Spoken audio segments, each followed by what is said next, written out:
do have to recognize that it is called America, and America history repeats itself. But also, America can congratulate itself. America has decided to align with other nations in electing far-right, crazed, deranged leaders. And what you have to understand is that, and I'm going to keep saying, is that this is white fear. This is absolute fear of the future changing of this country. The Constitution, Declaration of Independence, that wasn't democracy. Black men couldn't vote. Men of means couldn't vote. Women couldn't vote. Black folks couldn't vote. I mean, if you were not a white man who owned land, you couldn't vote. So there's been a constant effort to change this country, to change its values. So what you've seen tonight is this country has decided that, you know what, Trump, those are our values. In fact, he's actually poised to win the popular vote. Wow. Yep. When you look at states like New York, New Jersey, Harris barely wins those states. Lower margins than when Biden did. When you look at the numbers, look at what the country decided. Country's decided, we don't mind if you lead an insurrection. We're good. We don't mind if you steal classified documents and lie about it and don't return them. We're good. We don't mind if you cheat with your company. We're good. Because you're going to bring back the good old days. It's going to be fabulous. The fact of the matter is, Trump inherits an economy fixed by Democrats. And he's going to immediately claim credit for all of it. He's going to say, oh, it came back all because I'm coming back.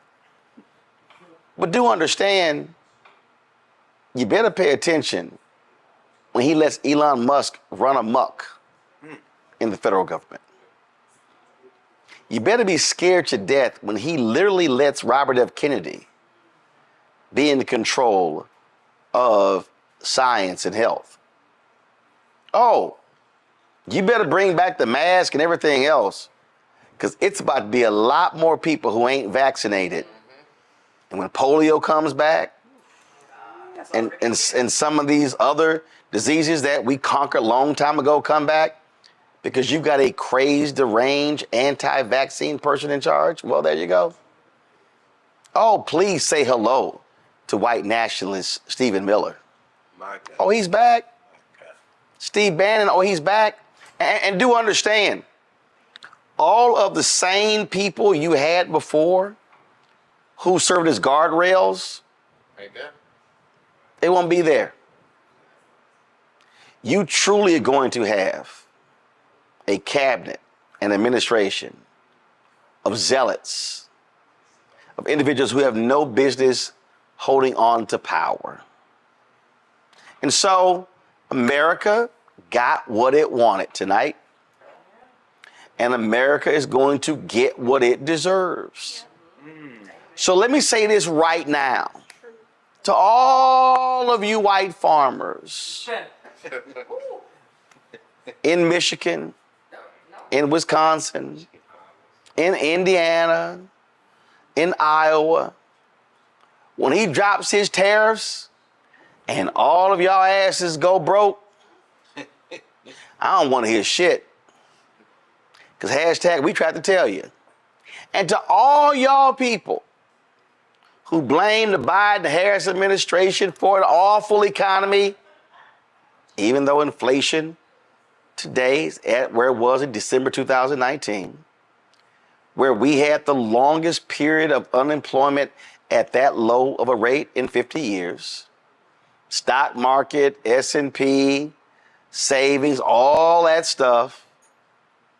Oh, by all means, when his tariffs plan shifts all of that debt to you, don't look at us who voted for Harris. Because hashtag, we tried to tell you. We told you by voting for that fool what was going to happen. So your health is going to be compromised. Your pocketbook is going to be compromised. Oh, by the way, when your ass start choking and your water tastes like crap,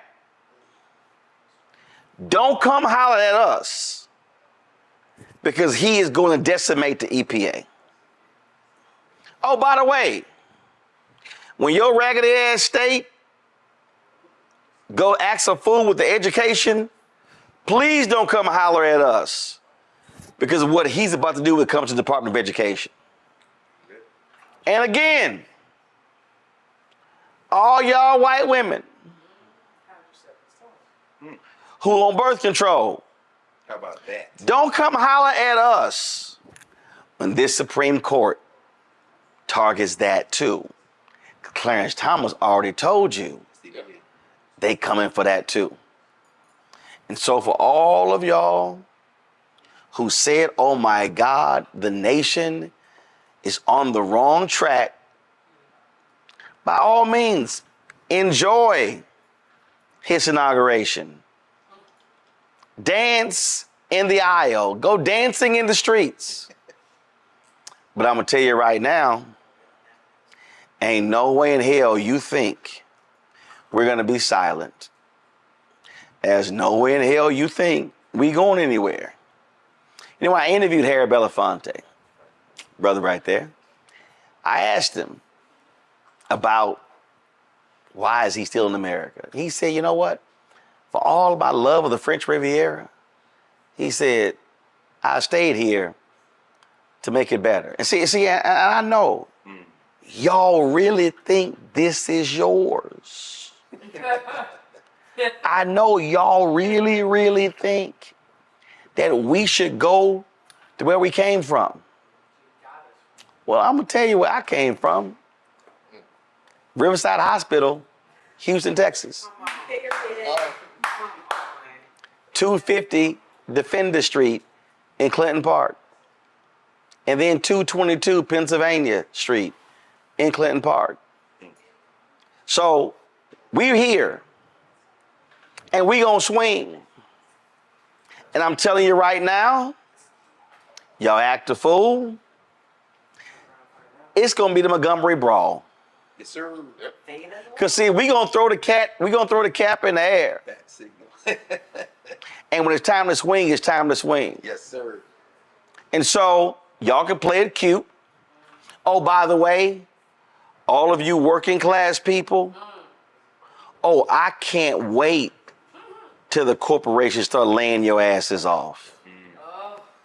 I can't wait, because Elon's already said that we need to destroy the economy. That's right. To reconstruct it. Yep. That's right. And see, all y'all who supports this, I'm sure Dana White's gonna slap his wife around some more. How about that? And Trump is gonna elevate him. And I know Jenny Thomas is just pleased tonight. Yes, indeed. And I know Clarence is saying, oh, Miss Jenny, Oh, God. Oh, I can't see. we can now retire with millions because Trump is gonna replace me with somebody hard right. But to the people out there who are frustrated and angry, and I've been seeing your text messages and your Twitter posts and all that, all I tell you to do is go pick up a history book. Come on. And do understand Come on. that post-slavery, America allowed the slave owners to get their plantations back. Yeah, they did. As long as they pledged to abide by the Constitution. So the very folk we were fighting came back and got their riches. And the slaves didn't come back.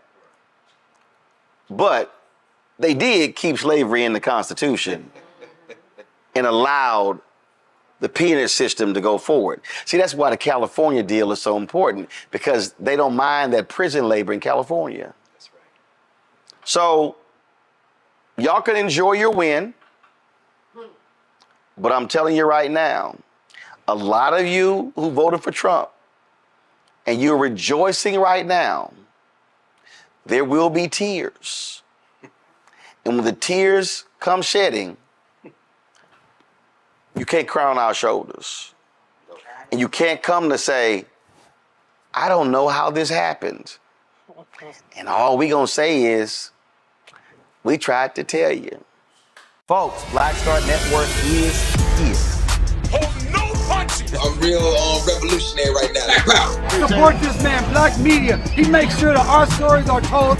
Thank you for being the voice of Black America, Roland. Stay black. I love y'all. All momentum we have now, we have to keep this going. The video looks phenomenal. See, there's a difference between Black Star Network and Black-owned media and something like CNN. You can't be Black-owned media and be scared. It's time to be smart. Bring your eyeballs home. You dig?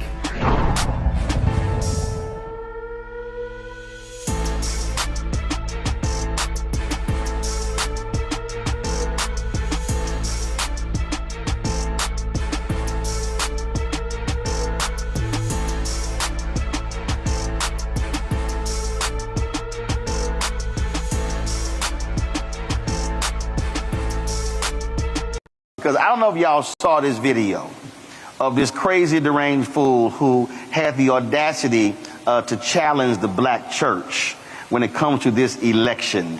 And so he the look on his face like, yeah, I saw that video.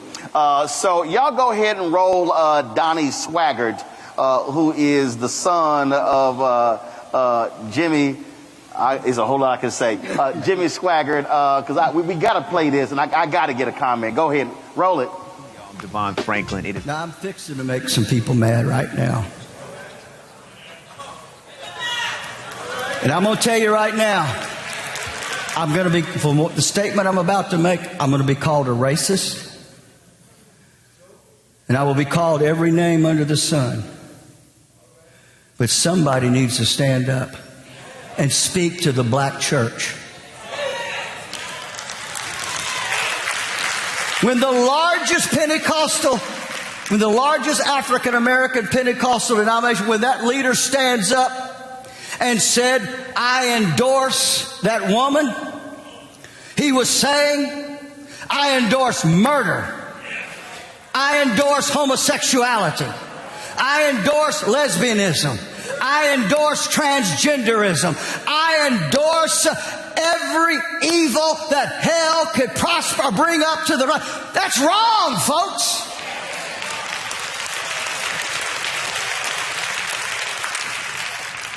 And the black church votes predominantly for the party that is anti-God. What's going on here? What's going on? See, my statement to them is this. We've had them call into the program. I don't like it when you talk about how I said. Well, no, the problem is they don't like it because we're stepping on their toes. Hello? But I guarantee you, if 1860 was today,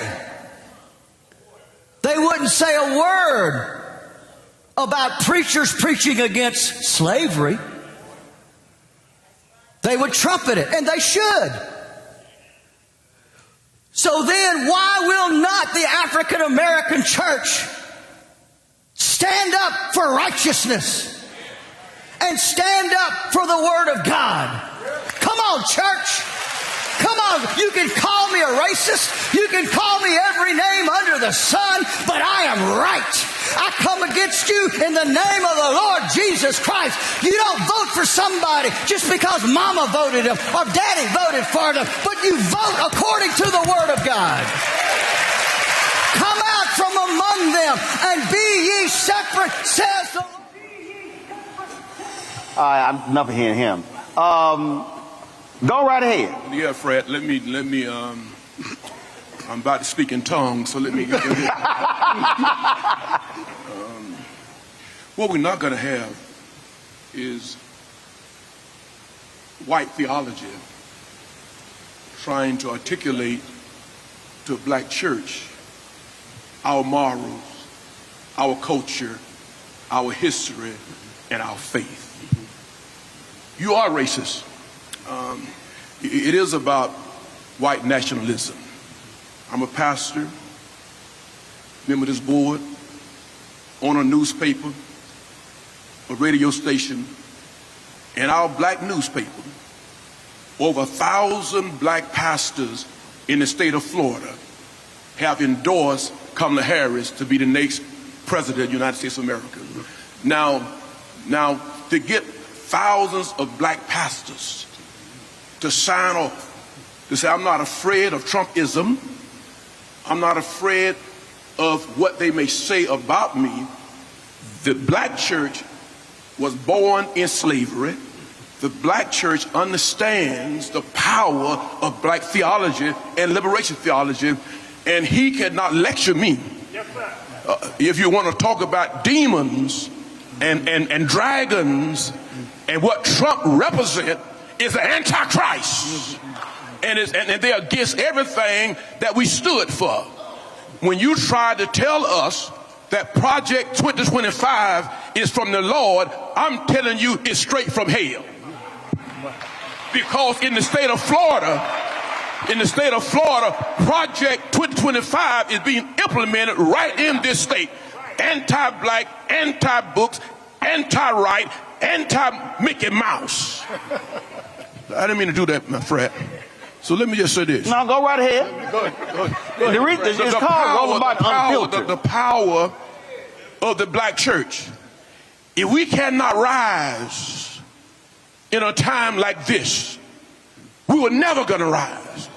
This is a defining moment, not only for black folk, but for clear-thinking white people. This is our time.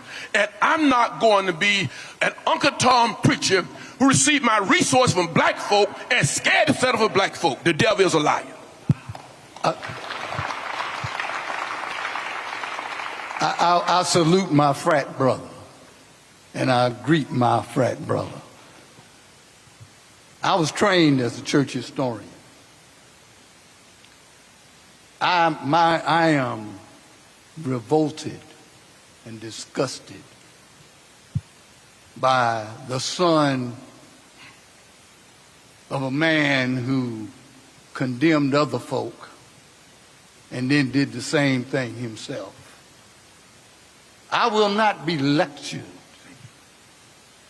by the great-great-grandsons of white preachers that told black folk slavery was ordained by God and you ought to be happy to be a slave. I will not be lectured and taunted and dismissed by white preachers who refuse to understand my dignity and my culture and only want to recognize me when I emulate them. The black church at its best has always been an institution for liberation of black folk and all folk. Our doors have always been open to anybody who wanted to come in. Our faith has always been about love, about loving folk enough to hold them accountable for their disrespect of God's creation of black folk. I serve a God who created me in God's own image and gave me the right to decide what I would do with my life. I'm grateful that I had a praying mama.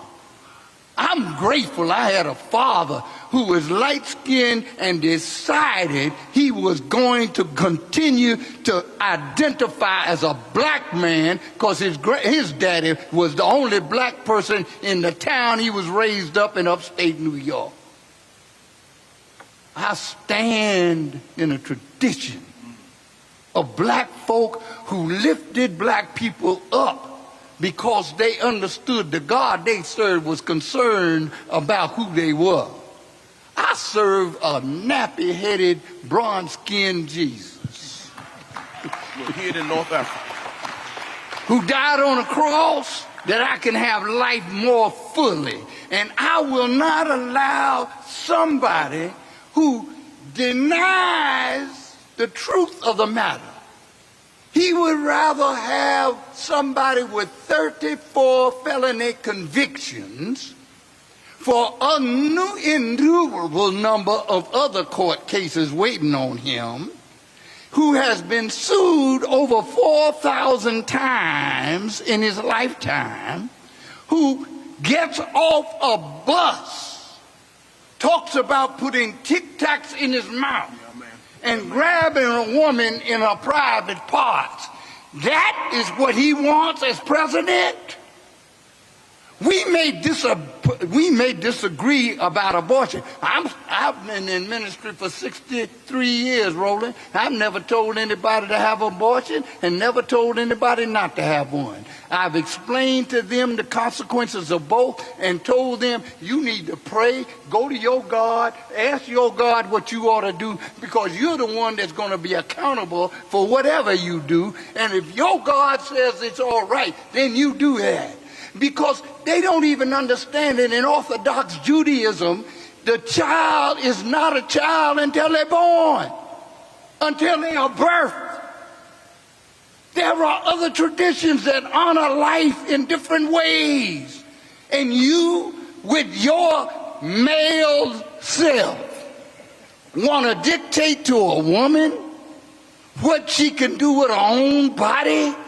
That's the start of a deep and vicious slope that will dictate to all of us. I'm enough of a historian to know that Jews, that Hitler started out with Jews. He then started after folks who were handicapped. He then started out after folks that didn't agree with him. And he's waiting for black folks if he had ever gotten to where a large black population would be. Well, in fact, what he did was he sent people to the United States to study Jim Crow, and they took Jim Crow practices back to Germany. Back. So America actually taught him how to do that. The theologian Bonhoeffer, Dietrich Bonhoeffer, who studied at Abyssinian Baptist Church. Died because of Nazism, because he dared stand for the truth. Who made a decision to participate in an effort to actually assassinate Hitler. Yes. So Dietrich Bonhoeffer made a decision to take his life for the purpose of the greater good. Saving other lives. There was. Oh, I know about Dietrich Bonhoeffer. But then, don't think I'm bootleg. My wife ordained, but I'm bootleg.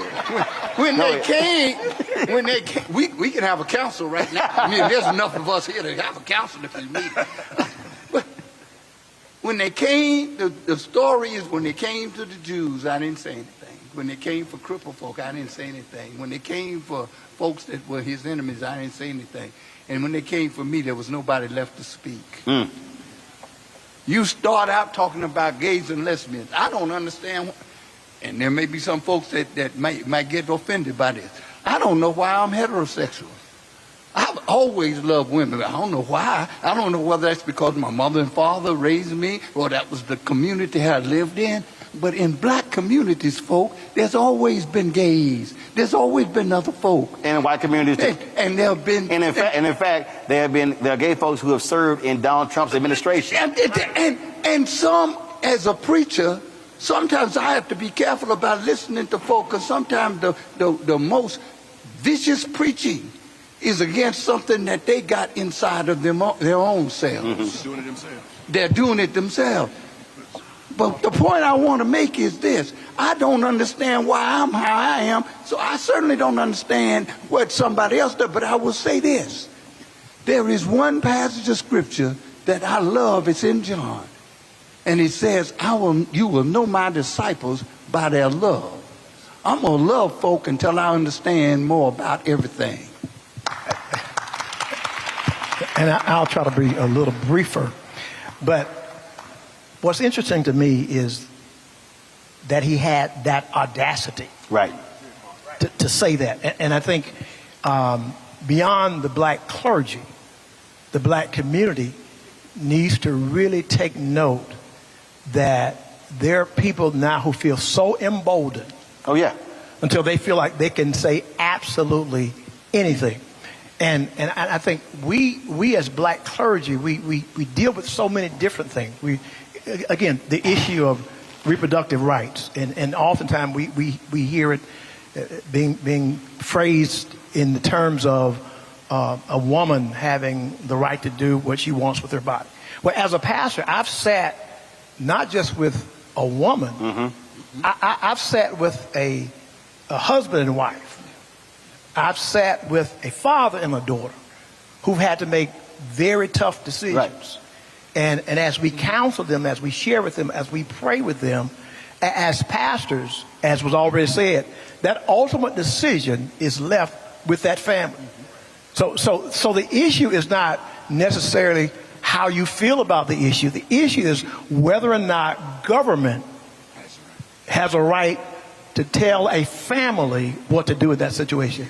If the church doesn't have that right, then why should the government? And so I think we really have to be careful that we don't miss the fact that in many cases the white evangelical church has become almost another political party. Well, the reason why I wanted to play that, because first of all, if you want to show the sheer stupidity of Donnie Swaggart, when he says first the black church, coming out of his mouth, the reason there is a black church is because black people could not go to white churches.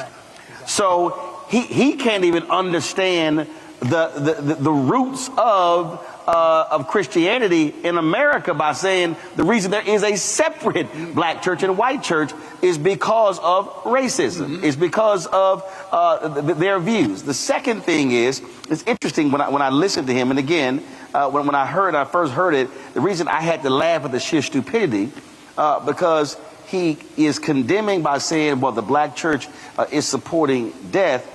In 60 years of the presidency, there have only been 3 federal executions in 60 years. There were none under Obama, Biden. Trump gets in. There were 13 federal executions in 6 months.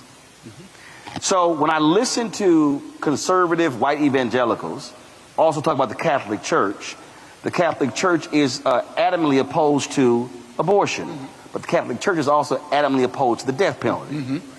Now you notice you never hear the Donnie Swaggarts of the world talk about the death penalty, which I'm like, because again, and then when they talk about being pro-life, that was a clip when I went off on a Republican last year that has probably gotten about 20, 30 million views, when I had to explain to her the difference between anti-abortion and pro-life. So I would say to a Swaggart, I don't want to hear you calling the black church out about the issue of abortion when y'all oppose Medicaid expansion. When you oppose the Affordable Care Act, also called Obamacare. That's also life. You can't oppose Head Start. That's also life. I don't recall seeing Donnie Swaggart at any protest when an unarmed black man got shot by a cop. That's life. I literally don't recall them also fighting for the crisis in black maternal health in this country. And so when I listen to all of that nonsense, it's like you want us to buy into that, but the same individuals also are not speaking up for black institutions, because when you talk about who they first came for, these are the very same people who targeted affirmative action in colleges. They targeted the Fearless Fund in Atlanta. And yes, they also will be targeting HBCUs because they already are saying it. Oh, we shouldn't have separate education. Without even realize that HBCUs were accepted, to your point about the black church, were accepting white folks when white institutions were not accepting black folks. And so Donnie Swaggart, and then, but the greatest piece for me is you are trying to call a black church out when you are supporting somebody who cheated on his first wife for the second with the third, slept with a porn star, paid her off, got sued. Then you have been also found liable for sexual assault. You defamed her. You got to keep paying it. And who told 30,000 lies when he was in the White House. 50 lies in the first debate with Biden, 30 lies in the next debate with Vice President Kamala Harris, a man who lies about lies. And so you literally have the most corrupt, evil, lying, narcissistic insurrectionist, and then you want to call out the black church? And no one has checked him on any of that. No one has called Donald Trump on that side. Exactly. Right, because they make excuses. Like, please, Donnie Swaggart, show me that sermon where you held Trump to task and said, Trump, you should stop insulting black women the way you did. You should also make John Kelly, when he condemned Congresswoman Frederica Wilson, when in fact he lied on her from the White House podium when it came to FBI agents here. I mean, we can go on and on, but you don't see. And then of course, what's that fool? Because I don't, because his dad was a preacher, but I don't even. What's that Graham boy? Franklin Graham, who questioned the Christianity of Obama. Yeah. But this fool can't even hold a Bible right. Again, and then he said, let's pray for him. No. And second, 2 Chronicles.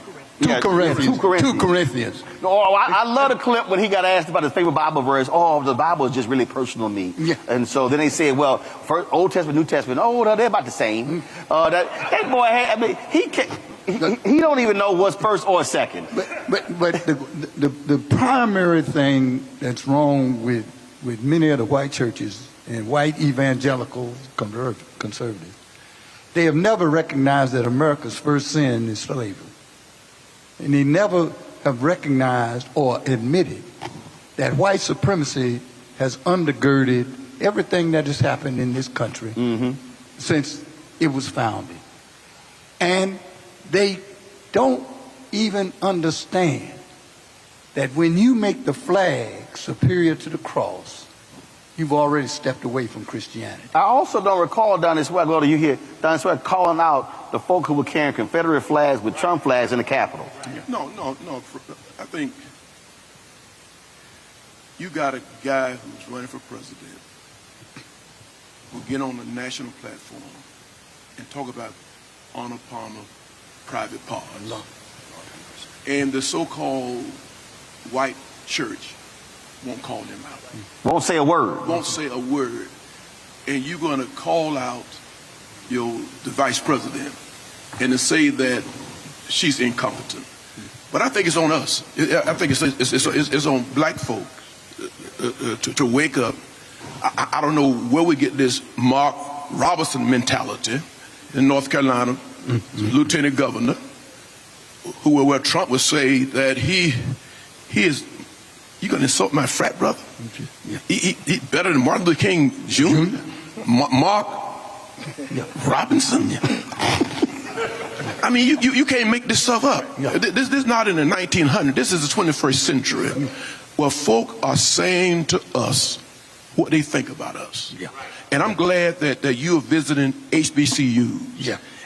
You asked about presidents and board of trustees and why it's so important that board of trustees let the president lead and guide, and we set policies. And if you have a person like A. Zachary Faison, who is the brightest, greatest president on planet Earth in these times. Now, and I would challenge. That's gonna cost you come raise time. I'm getting on right now. If we wanna keep these good presidents, right, you gotta pay them. Don't tell me I congratulate you. Show me my compensation. And I just think that when I've had the honor of serving on 3, there are only 4 HBCUs in the state of Florida. I had the honor of serving on 3 of them, and I understand when you lead in black universities, you literally developing pearls and the great minds on planet Earth. We still need HBCUs. And so, Dr. Faison, I'm glad Roland came here, because I want to let the world know that we have one of the best presidents at Edward Waters University, and your trustees trust you and believe in you.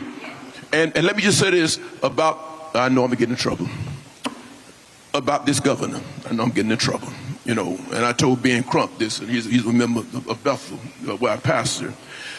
When DeSantis said that black folk derive benefits from being in slavery, and he also said that our history lacks educational merit. Now, we could not just let them get by. So we said, as a black folk, let's do our own curriculum, teaching our own history. We cannot expect them to teach our history, but doggone it, the black church and HBCUs ought to teach our history. That's right. Because forget what Trump may do, the bottom line, what we gonna do. Right. How do we preserve our institutions? How do we make sure that black colleges are growing, not just surviving, but thriving? That's right. That's on us, Roland. That's right. That's on us. That's on us. And my last point is, I'm getting in trouble. Black men. Obama tried to tell you. Magic Johnson tried to tell you. Now let this country preacher tell you. Have you lost your mind? How can somebody like Trump be your hero? Have you lost your mind? How can you feel that he is better than Kamala Harris? And if you sexist, just say it. Yeah. And if you have a problem voting for a qualified black woman, just say it. But don't hide behind Trump. One of the things that real quick before we close, I want to say this. I was the president of a white institution for 15 years. I never stopped being black. I was judged by a different standard. And I stayed there longer than any other president. And when I walk out the door, I got an honorary degree. Thank you very much. What I'm saying about this president, this man has vision, he has energy, he has integrity, and he's operating in a way that I have compared him to Dr. Benjamin Elijah Mays and his wife to Mrs. Mays, Mrs. Sadie Mays. I'm a Morehouse graduate. And I don't compare anybody to Dr. Mays and Sadie Mays, but A. Zachary Faison and Tyson Faison, that's as close as I've ever seen. That is a model for everybody for leadership. And we better be real glad we've got him, and we better do everything we can to keep him, because everybody else wants the same thing. Final comment. Final comment, going back to that clip as it relates to the black church. I think it's interesting that he would even challenge the black church. It talks about the power that we have.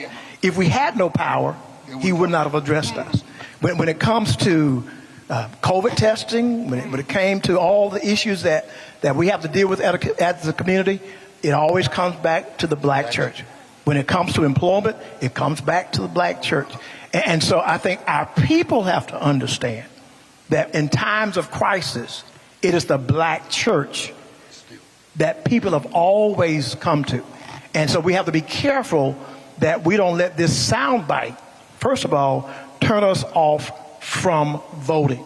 In my congregation, as a proud AME pastor, we've always had a third-party voter registration organization. So not only in our ministry, but when there are community events that are going on, we will take our organization, we will go out and make sure we're registering people to vote. And so I just want black people, particularly, to understand the importance of not allowing that type of clip to cause you to become so jaded about the process that you don't get out to vote. So maybe his goal was to get under our skins to the point over the next 12 days, perhaps, we won't vote. The last thing I'll say is this. As I was on my way to this room, I had the privilege of going right on campus at the Edward Waters University and voting. All right. And so all the other things that we do, they do matter. But what matters the most is that we go out and vote. And the choice is clear. He's talking about policies, but then you have a person that has violated perhaps every Christian principle known to man. And so if you are a Christian, there's only one way you can vote, and that's for the one who is a Christian. Kamala Well, Harris. look, I believe in also confronting folk. So I would love nothing better than to see, because he in Baton Rouge, I would love nothing better to see 50 to 100 pastors roll up in that church and sit on the front row and stare that fool down and then say, we gonna have a conversation when you done, since you got something to say. So since he want to call the black church, I say the black church need to go to him and say, oh, you had something to say? Well, we here. Let's go. And matter of fact, we ain't gonna speak privately. I will be happy to live stream it. Now, make it public since you want to run your mouth publicly. That's just where I come from, but that's just me. I'm a little different than like that, so. In 2016, Donald Trump said he would choose only the best people to work in his White House. Now those people have a warning for America. Trump is not fit to be president again. Here's his vice president. Anyone who puts himself over the Constitution should never be president of the United States. It should come as no surprise that I will not be endorsing Donald Trump this year. His defense secretary. Do you think Trump can be trusted with the nation's secrets ever again? No. I mean, it's just irresponsible action that places our service members at risk, places our nation's security at risk. His national security advisor. Donald Trump will cause a lot of damage. The only thing he cares about is Donald Trump. And the nation's highest ranking military officer. We don't take an oath to a king or a queen or to a tyrant or a dictator. And we don't take an oath to a wannabe dictator. Take it from the people who knew him best. Donald Trump is a danger to our troops and our democracy. We can't let him lead our country again. I'm Kamala Harris, and I approve this message. Over the weekend, Reese was on Washington Journal on C-SPAN. Reese Colbert, and she was just knocking down, did a great job knocking down these folks' lives. So while she was on, y'all, they played this interview when this other black child, I think her name, what's her name, Michaela Montgomery? That her name? Okay. So she was the one who was with Trump at the Chick-fil-A in Atlanta. She's also the same one. She went on an Atlanta radio station lying about Trump, HBCUs, and all kind of stuff. And then I called out on Instagram. She was like, yeah, when you went off of me on my show, my parents didn't like it. Well, guess what? Your parents not about to like what I'm about to do to you right now. Now, we invited her on the show, but she ain't responded. Now, she was talking big on Instagram, talking about how she wanted to come on. My producer reached out. She ain't hit us back. But I saw this. So this was like a month ago on Washington Journal. And if y'all want to hear an onslaught of lies in just 2 minutes and 31 seconds, listen to this nonsense. And I'm going to stop it and we're going to play it. But this is just sheer lunacy. Press play. A few days before that, he spoke to the National Association of Black Journalists, and he talked about Vice President Harris's racial identity, that she had become black. A lot of critics said that hurt him with black voters.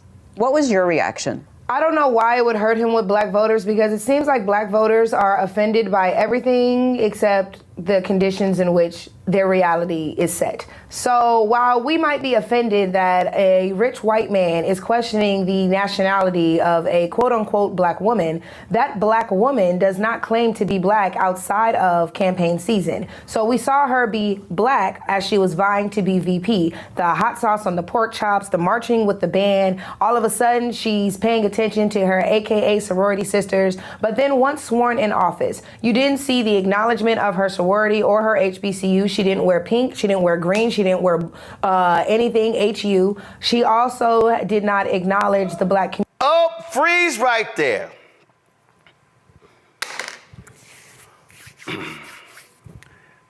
You know what? Well, I need some Vaseline. I need some Vaseline right now.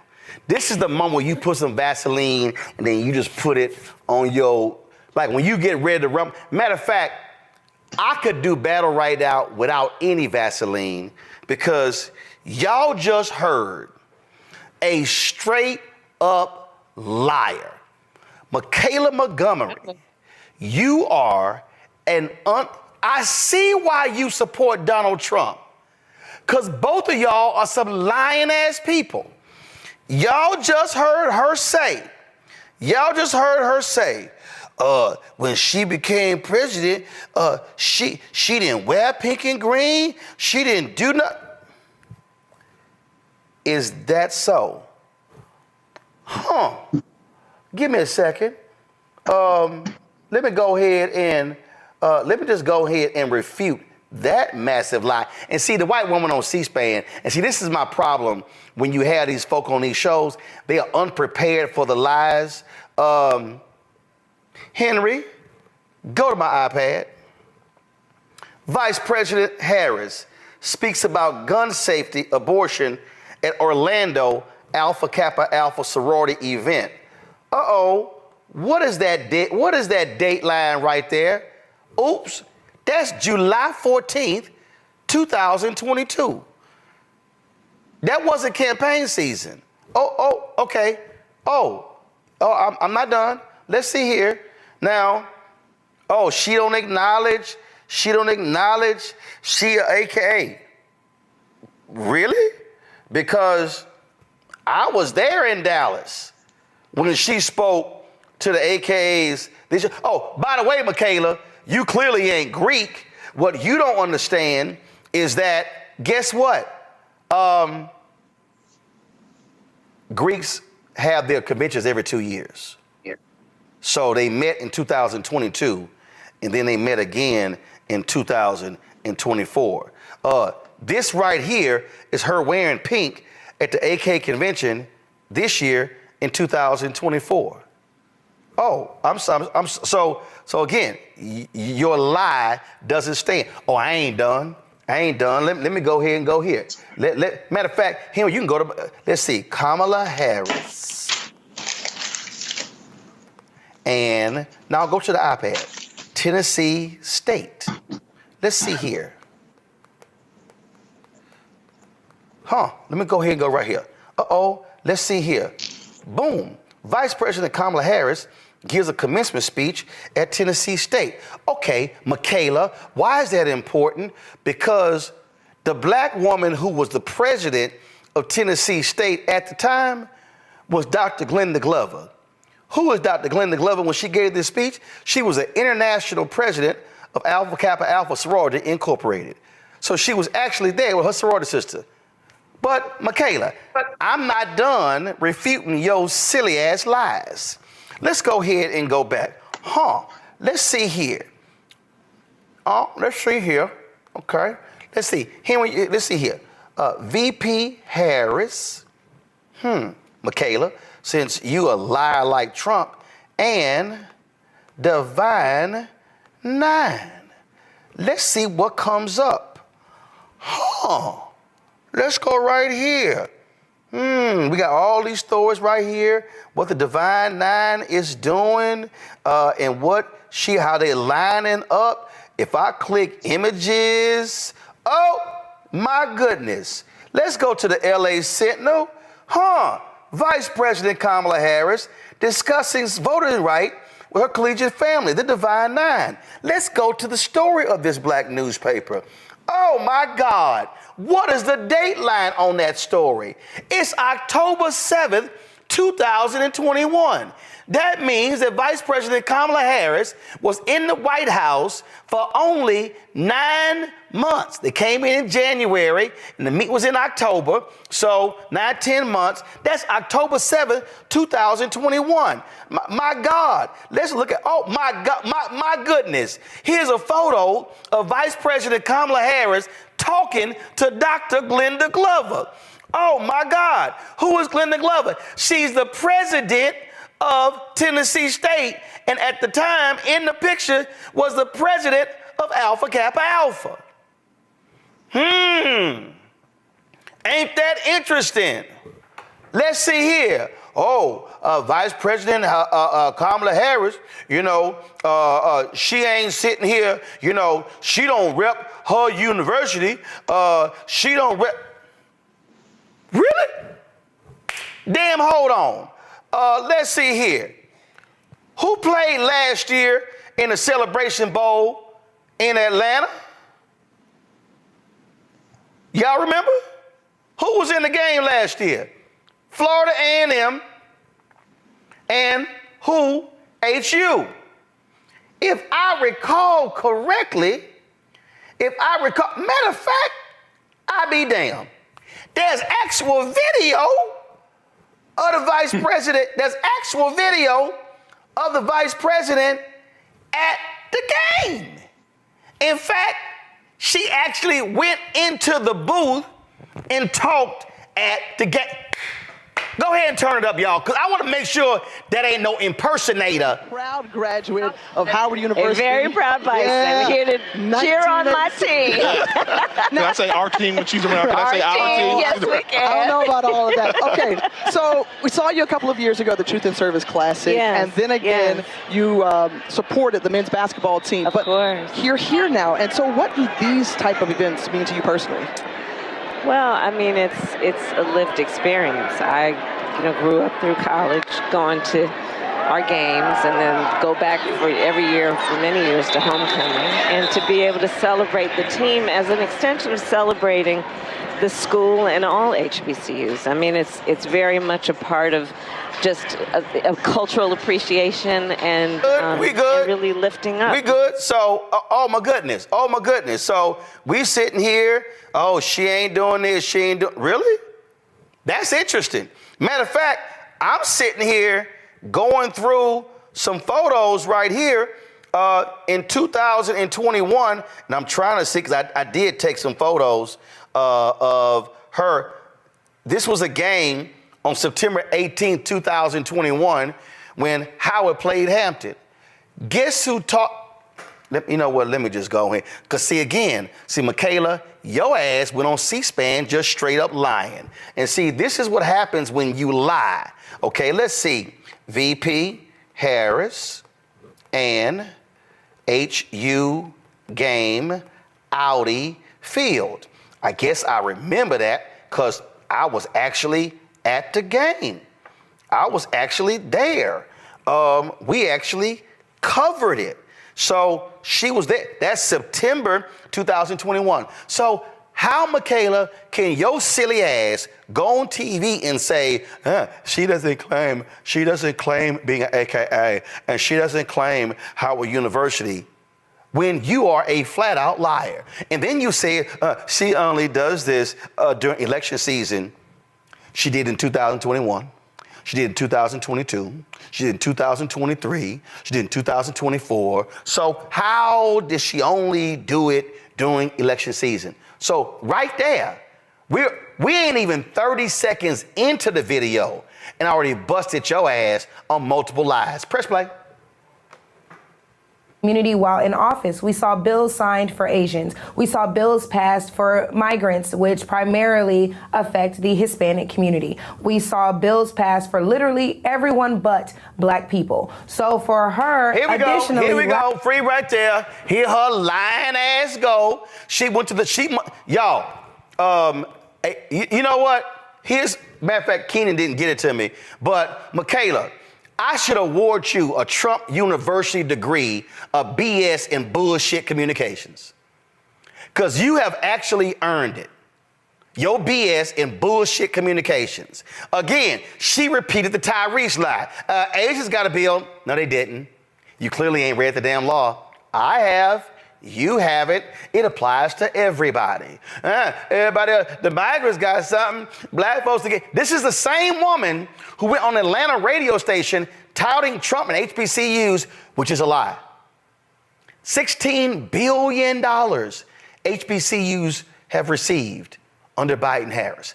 $16 billion. Y'all, she even's gonna lie in the next clip about HBCU money. So we could talk about HBCU money. We could talk about 3 consecutive years.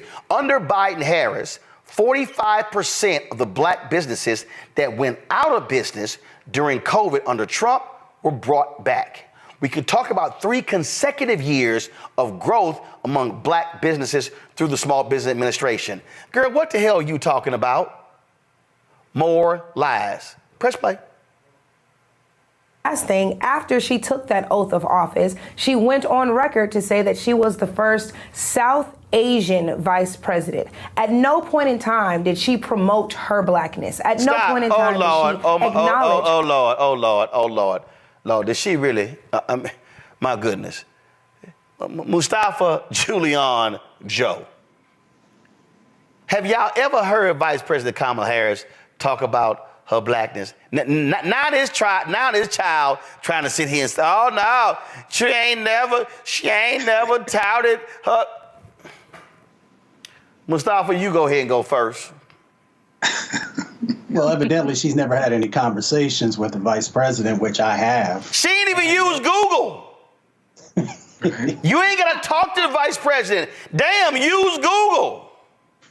That's true. I mean, the information is there if you want it.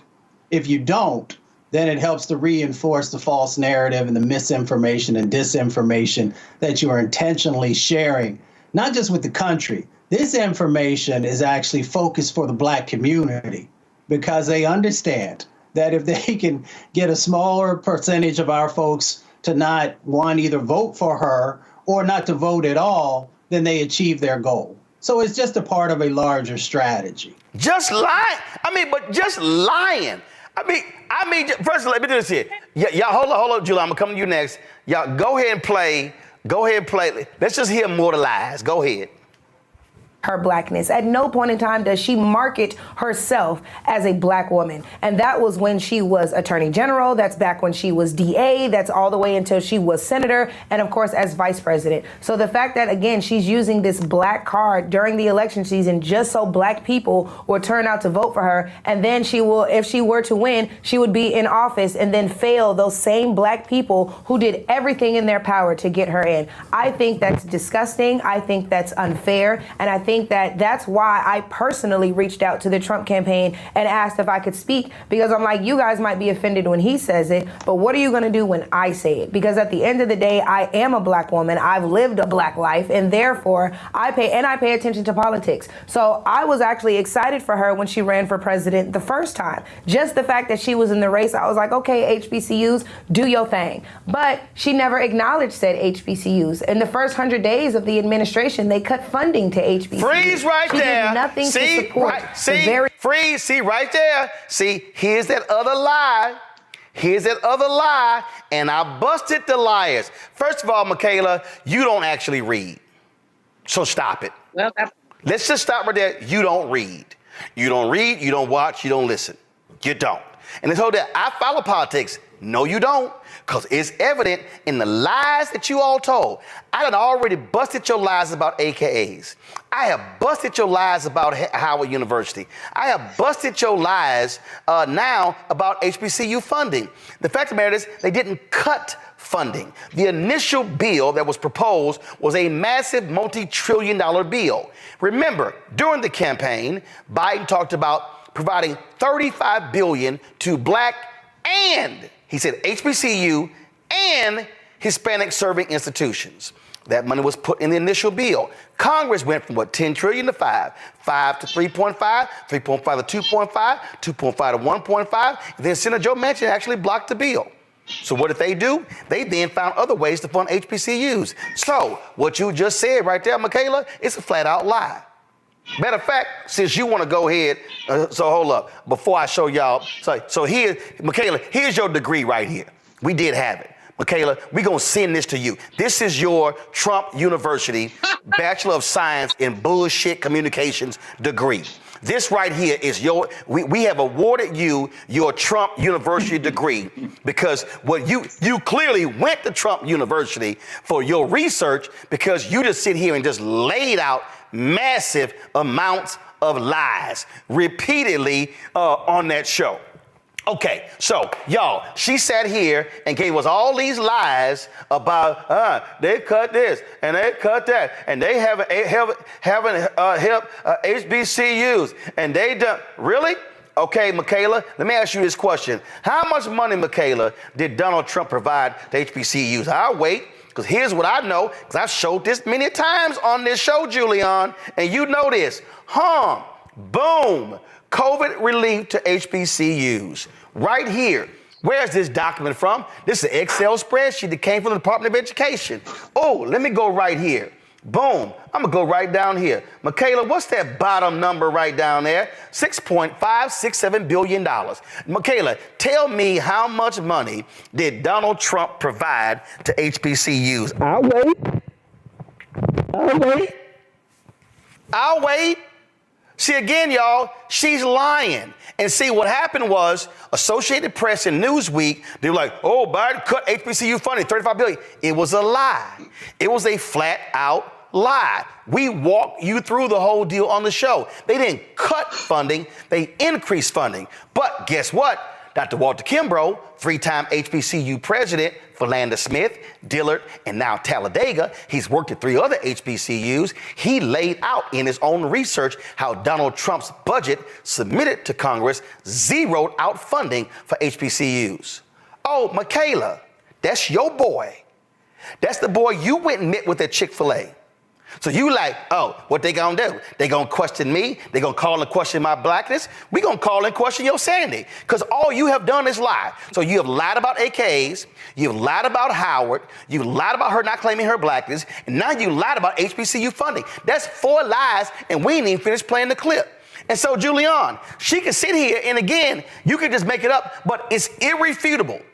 I dare Michaela, I dare you, Michaela Montgomery, I dare you to come on this show and tell me that Donald Trump did not submit 3 consecutive budgets where they zeroed out funding for HBCUs. I dare you to come on this show and show me that it was AI video of Vice President Kamala Harris speaking to the AKs in Orlando in 2022. I dare you to show me it was AI of her going to the Howard University versus Hampton game at Audi Field in September 2021, a non-election year. I dare you to come on this show and say it was AI or she was attending the Celebration Bowl last year in Atlanta in December 2023, a non-election year. So it's amazing how you can sit on C-SPAN and just lie, but guess what? On the Black On Show, you can't lie, because I'm telling you right now, sister girl, you can talk about your black experience. I'll put your black experience against my black experience any day of the week, Julianne. I don't know what's wrong with that child. That's all I have to say. You know, before I learned how to cuss, that I must have been about 3. We used to tell each other, my siblings, you're a lie and a coot. And that's what a lie and a coot, because I can't call her MF lie on your show. Or I could, but I won't today. But this is disgusting. What's disgusting is that C-SPAN would give her that much play. What's also disgusting is she lied. I looked at it. I mean, Reese was time enough for her, came right back at her. But this girl had to have fallen out of a cabbage patch or something to be willing, and she must not have any friends who went to HBCUs, because some of them would certainly check her. This is delusionism. Or, you know, she needs to be institutionalized for a little while, or there needs to be an intervention. People are just running around telling lies because it gives them some visibility. And so she got her little hour on CNN talking smack. That reporter will not get her paper. And really, Roland, while I enjoy trash, we should be wasting our time on this. No, you're wrong. Here's why. Because what happens is people like Michaela, they go on shows that don't fact check them, that don't correct them, that don't dispel their lies. People then take those clips and push them out, and folks believe it. No, you have to counter it. It was the same reason why when I saw the Tyrese video, I could have ignored it. I was with my family after my sister's death, and I said no, because you know what happened? The blogs picked it up. Hollywood Unlocked, Shade Room, Jasmine Brand, others picked it up. And I said, Tyrese's voice can't be the only one out there lying about this so-called Asian hate crime bill. It needs to be immediately fact-checked. And you know what happened? After I posted my video, guess what? Hollywood Unlocked, Shade Room, and the others picked up my response to refute what he had to say. No, I stand on truth. I stand on facts, whether and this ain't no Democrat fact, Republican fact. It ain't no blue or red. It ain't no black or white. It's facts or facts. And we can't allow any of these people to come out here and lie. Now, here's the deal. If you want to oppose Vice President Kamala Harris, that's fine. If you want to oppose her on policy, that's fine. What you're not going to do is actually lie about the policies. What you're not going to do is lie by saying she's never claimed being an AKA, when there are numerous times they've actually been to the White House in meetings of what she's actually had. What you're not going to do is lie about HBCU funding. What you're not going to do is lie about her only claiming Howard University during election season. In fact, hell, I'm sitting here thinking about it. Let me go right here. Let's see. VP Harris.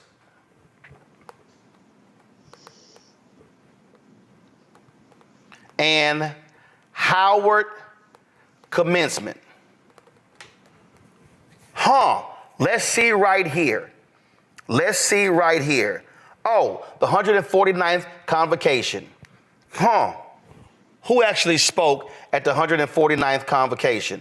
Oh, that's Vice President Kamala Harris. So please explain, I'm sorry, and correct me if I'm wrong, was last year an election year?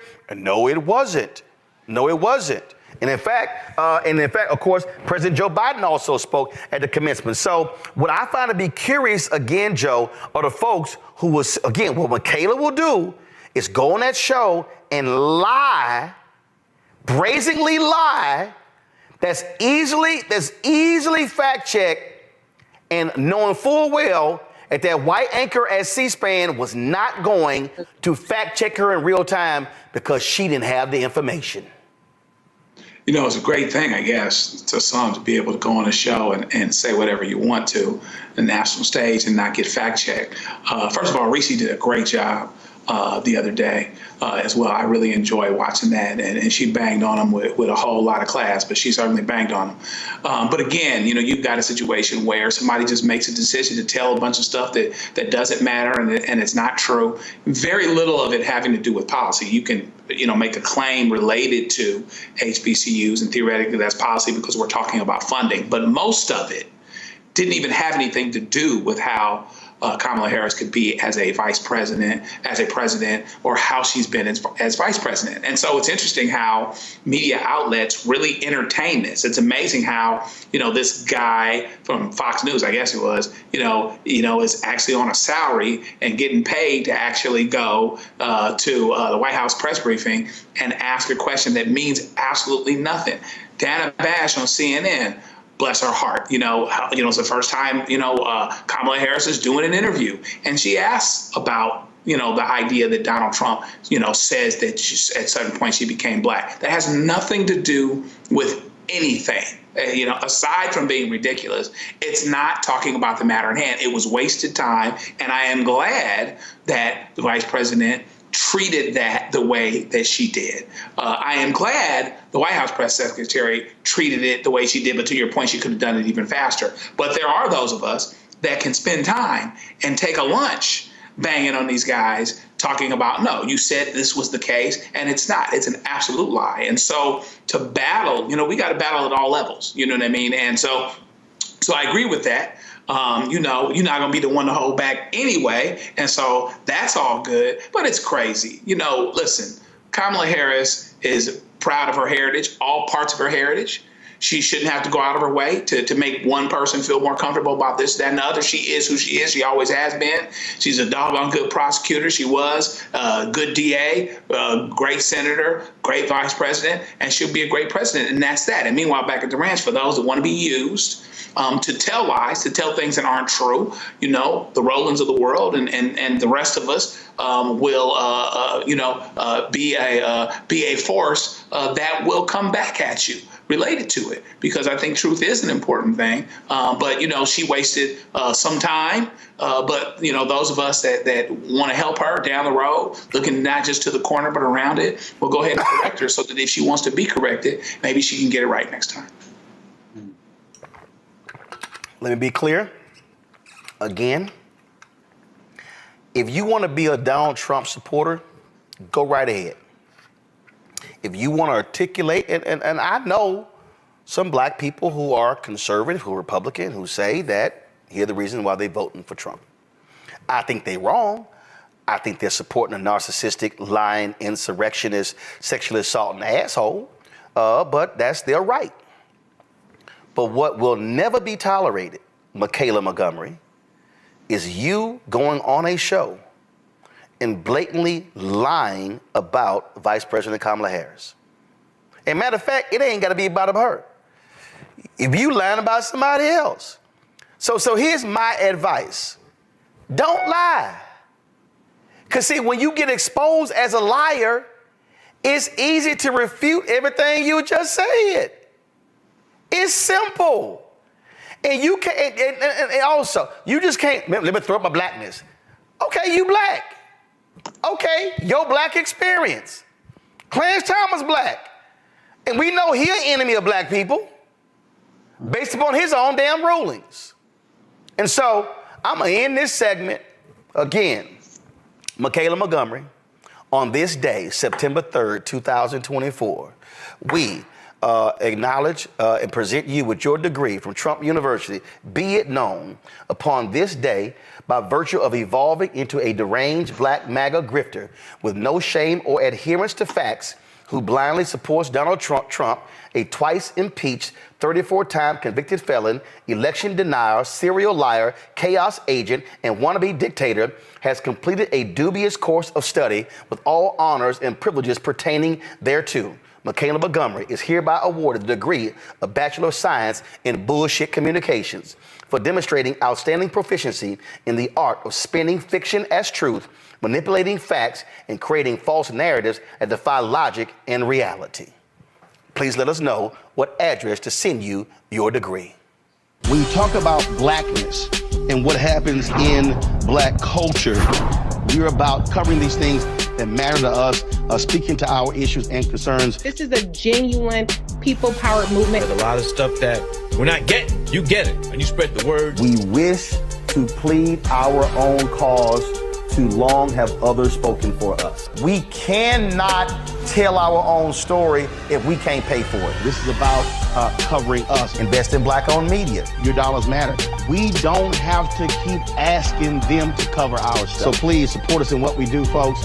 We want to hit 2,000 people, $50 this month, raise $100,000. We're behind 100,000, so we want to hit that. Y'all money makes this possible. Check some money orders. Go to P.O. Box 57196, Washington, D.C. 20037-0196. The Cash App is $RM Unfiltered. PayPal is R Martin Unfiltered. Venmo is RM Unfiltered. Zelle is Roland at RolandSMartin.com.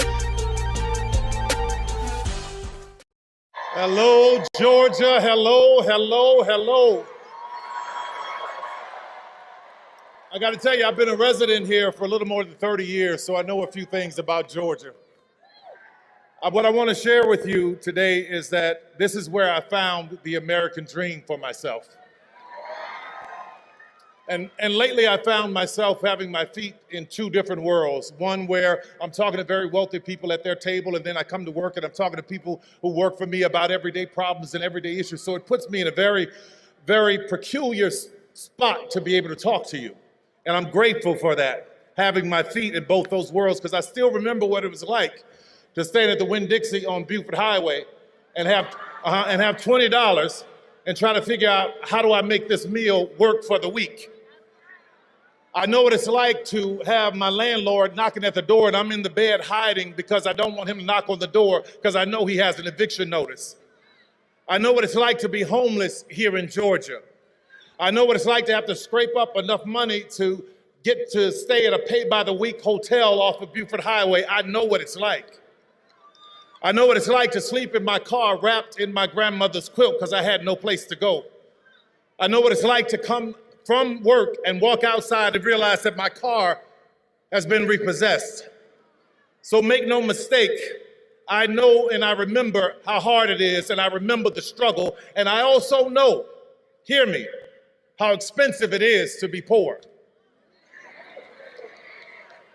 But I also believed in an American dream. And when I was coming here to Georgia, I was looking for inspiration, and there was this show called Lifestyles of the Rich and Famous.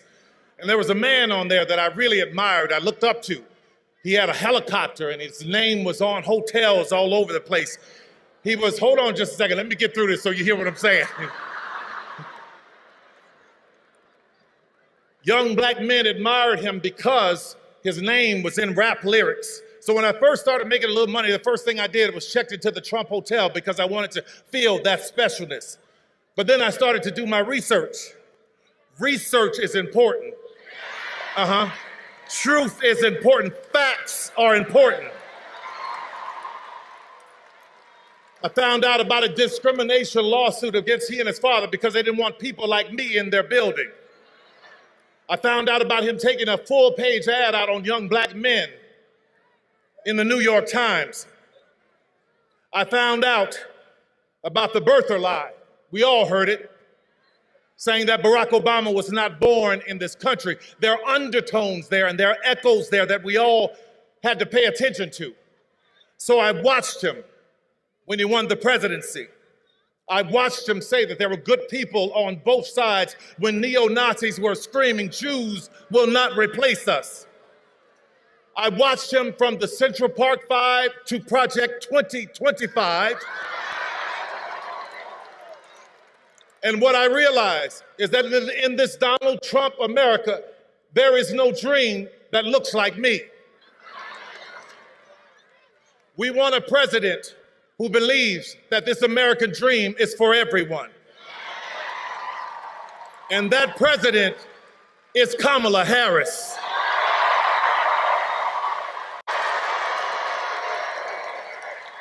We want a president that understands, like I did in Georgia. When I came here, I didn't have anything, but I had a dream. So I worked, and against all odds, I worked my way to where I am now. It was here in Georgia. See, in Georgia, you know what we do? We don't sit around and complaining. We go to work. It was here where I became a studio owner. My first studio was on Krog Street. Now that is Krog Street Market. And then I bought another studio, which was on Greenbrier, right near Greenbrier Mall on Continental Colony Parkway. And it was there that Barack Obama came in 2012 to do a fundraiser. And he was getting ready to leave, and he said, "Come ride with me. We're going to my house for a fundraiser." And I'm like, "Wait, you want me to ride with you and the Beast?" So I get in the car, and traffic is stopped, and we're riding, and he's talking to me. And for those of you who are old enough to remember Charlie Brown, all I heard was wah, wah, wah, wah, wah, wah. I finally said, "I'm sorry, Mr. President, but I haven't heard a word you said, because I'm in awe of this country. What a great country that you could become president of the United States." And he turned to me quick as a flash and he said, "Yes, but what a great country that you could become Tyler Perry." From that moment, I went and I bought a bigger studio. I bought Fort McPherson Army Base. Right now, where we hire thousands of people are coming through that doors. And I don't care what was stacked up against me. I don't care. I didn't pay attention to that. What I paid attention to was, how do I help somebody? I broke through that door, laid it down on its side, and let it become a ramp so that somebody else can get higher too. You want to hear something about an American dream? Fort McPherson was once a Confederate Army base, where there were Confederate soldiers trying to plot and plan on how to keep 3.9 million Negroes enslaved. Now that land is owned by me.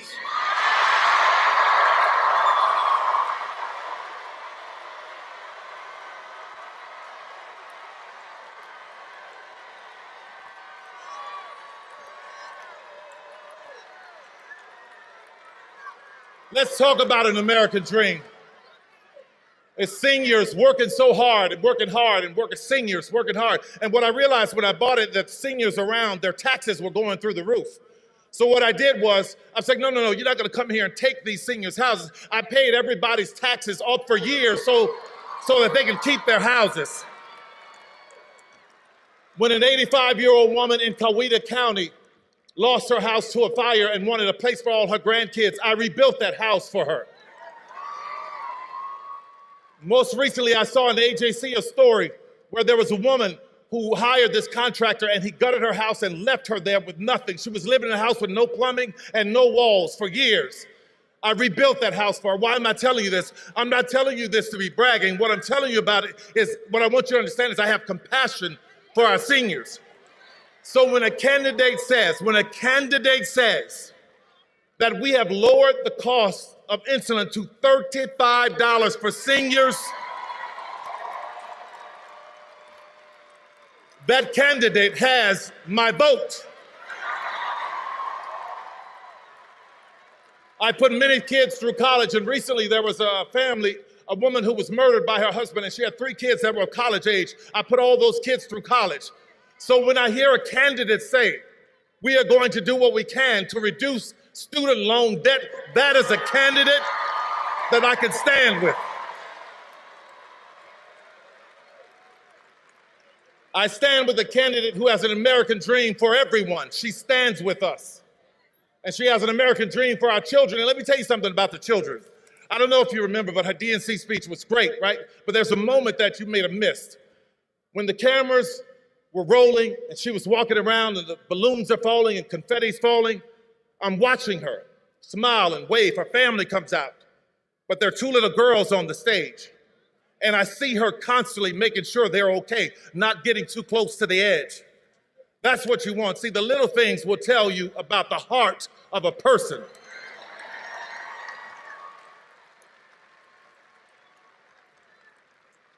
In that speech, she talked about how we have more in common than what separates us. So, Georgia, I want to put that to the test.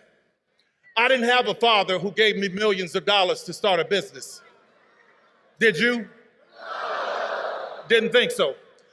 My mother didn't have some great legacy, but she taught me how to pray my way through a situation. It sounds like we have that in common.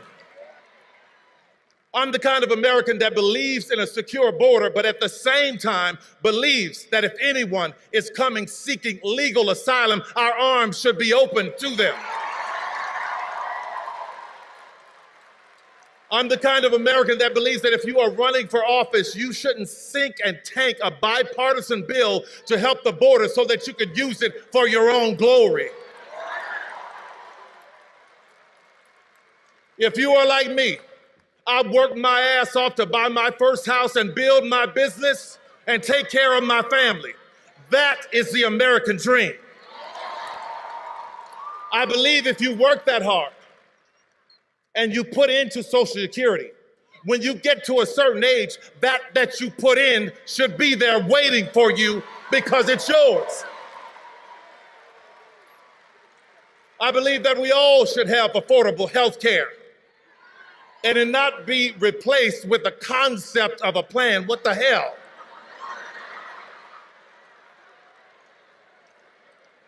I'm the kind of American that believes that no matter what your party, we ought to be able to sit down and have civil conversation so that we can work toward a solution, the same as I do with our governor, Brian Kemp. I'm the kind of man that believes, I'm the kind of man that believes that the government nor a man should be telling a woman what she can and cannot do with her body.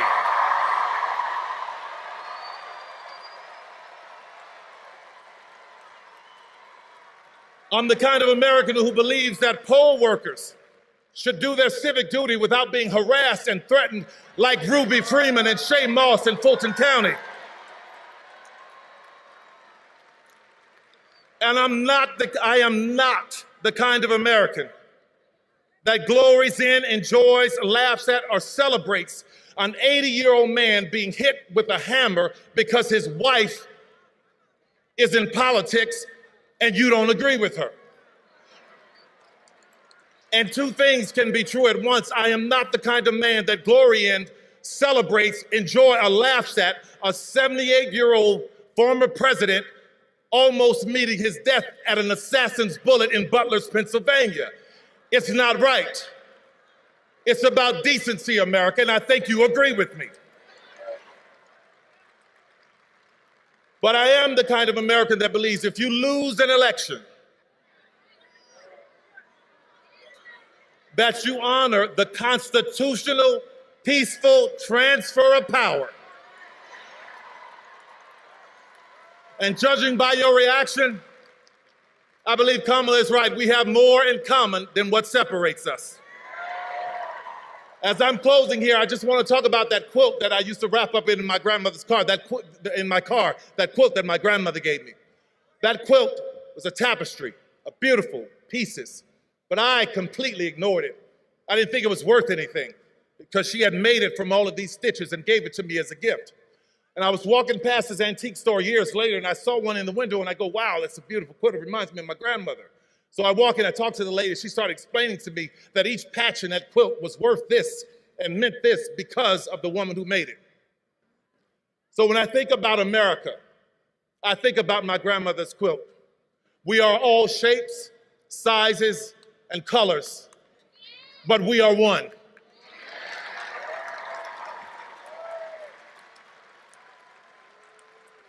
And it was so important for me to stand with a candidate who understands that we as America, we are a quilt. And I could never stand with a candidate who wants America to be a sheet.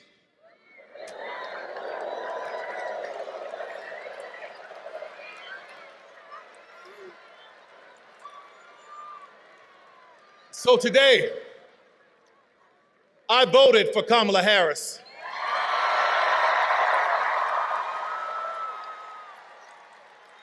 And Georgia, it was only about 11,400 votes that separated Trump and Biden. So every vote counts. So I stand here, full-throated, with my full chest, begging you, imploring you, let's get out and make Kamala Harris the 47th president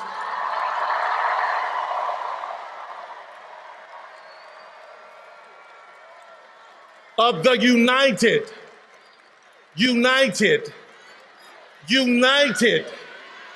States of America. Thank you, everybody. God bless you.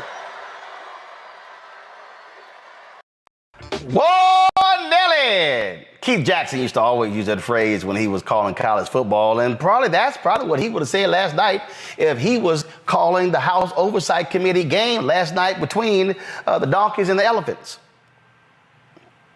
I know you were up late because, see, a lot of them Trumpers, they were down in New York City looking like some damn fools standing there defending Donald Trump. He was in court. So the committee, they actually got to work late last night, and damn, clearly some folks needed some sleep. Really? I'd like to know if any of the Democrats on this committee are employing Judge Merchan's daughter. Please tell me what that has to do with Merrick Garland. Is she a porn star? Oh, Goldman. That's right. He's advising. Okay. He's advising who? What? Do you know what we're here for? You know we're here about AG. I don't think you know what you're here for. Well, you the one talking about. I think your fake eyelashes are messing up. No, ain't nothing. Hold on. Listen. Order. Mr. Chairman, would you engage the order of your committee? Order. Please. There's a point of order. We have a point of order. Mr. Lynch, state your point.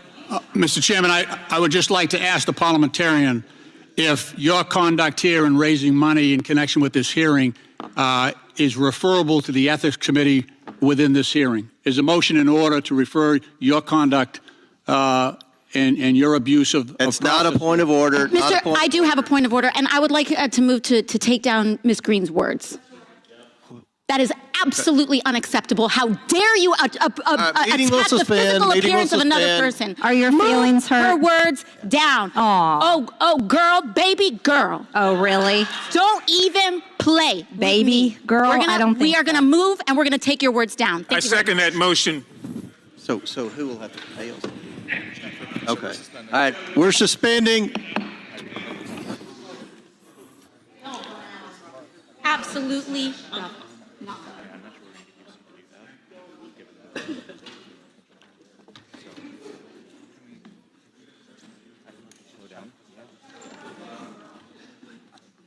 I don't know. It's crazy. It's disintegrating. No, we're taking her words down. No way is that being allowed. He has retract. Absolutely not. Absolutely. So she agrees to it. I don't know how much longer I'm going to be on oversight. Not today. Yeah. Not today. I got to find some place. Ms. Green, do you wish to strike your words? I have 4 minutes and 21 seconds to speak. I think we have to do the motion first, and then unless there's another motion, then you'll be recognized again. But I believe there's another motion coming. So Do you agree to strike your words? Yeah. Okay. Ms. Green agrees to strike her words. I believe she Chair apologized. recognizes No. Mr. Perry. Okay, hold on. Then after Mr. Perry's going to be recognized, then Ms. Green I'm not has 4 minutes and apologizing. 21 Well, seconds. then you're not striking your words. I am not apologizing. Now let's go. Come on, guys. Why don't you debate me? Mr. Chairman, the minority. Self-evident. You're not. Yeah, you're not. out of order. You don't have enough You're out of order. intelligence. Chair recognizes Mr. Perry. Okay, move to strike the. I move to strike the lady's words. The lady's words again. That's 2 requests to strike. That's 2 requests to strike. Oh, they cannot take the words. There's another motion to strike her words again. Please All right, get okay, your members under here's control. the correct apology. Ms. Green, do you agree to unanimous consent to strike your words? I repeat again for the second time. Yes, I'll strike my words, but I'm not apologizing. Without objection. Not apologizing. Reserving the right to object. Chairman, I reserve the right to recognizes object. Mr. I Perry. reserve the right to Mr. object. Chairman, I move that Mr. Goldman's words and Ms. Ocasio-Cortez's words be stricken. Okay. Which words? And you have to do it contemporaneously. Object. The objection must be contemporaneous, and they haven't spoken in 10 minutes. Nobody's spoken and said in 10 minutes. Well, that's right. Therefore, defeating your proposal. You all have. Now the chair recognizes Ms. Green for 4 minutes and 21 seconds. Mr. Chair, point of order. Who's?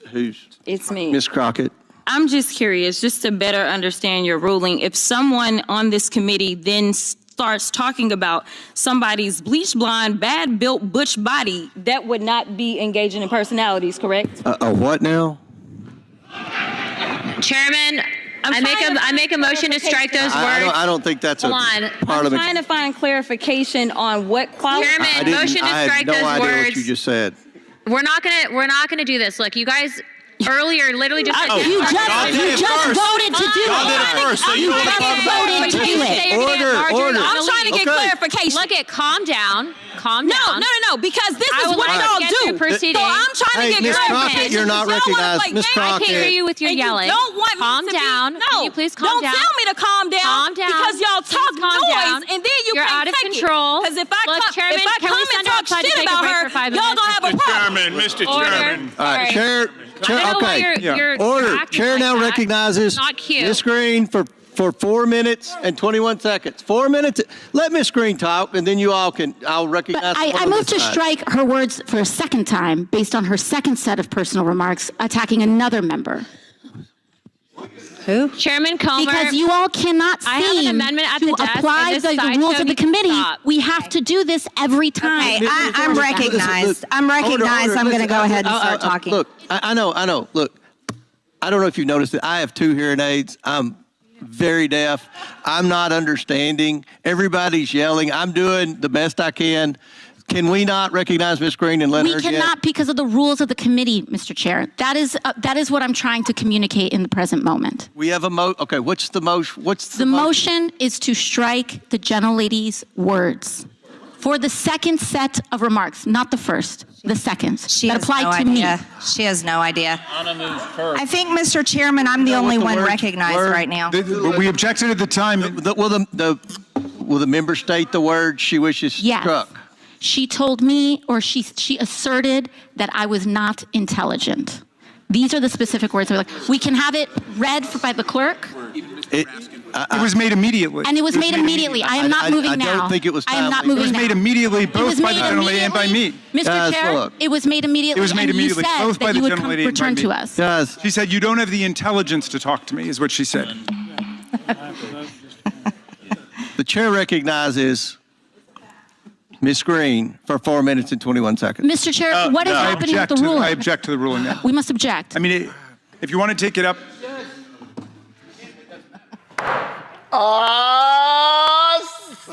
Suck it. What did she actually, did she say? Matter of fact, Bleach Blonde. Bleach Blonde, bad built, Butch Body. I got it written down. It's going to be on a T-shirt very soon. It's already posted on my social media. The African history. I saw. Got it. Hold on. I saw this tweet today from my man Wesley Snipes. He says, suddenly Go to my iPad. I like Metro Boomin to make a beat with Bleach Blonde, Bad Built, Butch, and Body in the beat. Today's show has been brought to you by the letter B. Today's show's been brought to you by Clorox. Kelly, it was a little crazy there, Kelly. I'm here for. I think she should have taken it a step further, because for me, after all of that, I would have been like, bitch, because what you're not going to do is come for me when I didn't send for you. That's what we're not going to do. We're not going to have that kind of decorum in the House of Congress when I didn't even call for it. I was out here minding my business, representing the great state of Texas, and you coming over here talking about eyelashes that you need, not me. You know what I'm saying? Like, it's the alliteration for me. It was the restraint for me, because it was clear that she could have taken it a step further and she didn't. Because if it were me, I probably would have not been in Congress anymore. There would have been, some slow singing and flower bringing. I'm not going to hold you. That was delicious, Michael. Not delicious. That was delicious. That was delicious. I watched it earlier today, and Marjorie Trailer Park Trash Green, I think she bit off more than she could chew. She opened up a can of whoop ass. She couldn't put the lid back on. But this dysfunction, I want people to really understand what's going on. This dysfunction and Republicans being in control of the House of Representatives and all the committees. That's why Representative James Comer of Kentucky is the chairman of this committee. It's the result of about 7,000 votes over a handful of House races in 2022. That's why Republicans are in charge. That's why in 2023, they only got 27 bills passed in the House of Representatives, whereas in 2022, when Democrats were in control of the House, they got about 300 bills passed. They have still not passed a budget. They have still not passed a fiscal year budget. They're on there. I think that's their third continuing resolution. I think it's their third continuing resolution. This is the dysfunction. This is how elections have consequences. You can't get bills passed that are meaningful to us because of BS like this and simple Simon-ass people like Marjorie Taylor Greene. And Comer doesn't even understand the rules of the committee. He's the chairman. Okay? These people are not built for leadership. It's easy to just say no and vote no on everything when you're in the minority, like Republicans were. Now, when you have to govern, they're showing they cannot govern. This is why 2024 November is so crucial. Yo, I just sat there and it was crazy. You know what? Here's Matt. If I'm Congresswoman Jasmine Crockett, my Congresswoman. From the great state of Texas, if I'm her, the next time the House Oversight Committee meets, if I was her, I would walk into the committee room and I would say, "Comer, give me my theme song." Okay, all right. I'm continually surprised on this show because I'm telling you. No, go ahead, turn the audio up. Leave it on the pad, turn the audio up. Just the audio. Shit, it was on my third damn. Nigga, what you think I could run up in here, snap my fingers, and make these motherfuckers throw their money at me? Nigga, I ain't even made payout yet. Walk that trick, walk that trick, Hey, I'm just saying, you go have a theme song, I would say, Comer, give me my theme music.